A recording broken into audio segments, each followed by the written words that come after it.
Hi hello అందరికీ, నేనైతే ఈరోజు కొబ్బరి చట్నీ చేస్తున్నాను. అయితే కామన్గా ఎప్పుడు నార్మల్గా చేస్తుంది కదా, ఇప్పుడు టమాటా టేస్ట్ చేస్తున్నాను.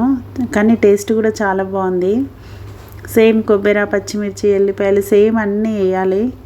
వేసి వేడి చేసిన తర్వాత కొద్దిగా పసుపు, ధనియాల పొడి, ఇందులోనే సాల్ట్, ఇది కొద్దిగా మగ్గిన తర్వాత టమాటా వేస్తున్నాను. ఒక్కటే టమాటా వేసిన.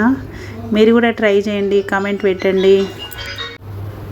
ఇప్పుడు మగ్గిన తర్వాత చల్లారిన తర్వాత మిక్సీకి వేయాలి.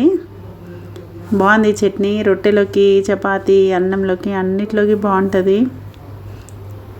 నా ఛానల్ ఫస్ట్ టైం చూసే వాళ్ళు లైక్ చేయండి, సబ్స్క్రైబ్ చేయండి. మొత్తం మిక్సీకి వేస్తున్నాను, చల్లారింది.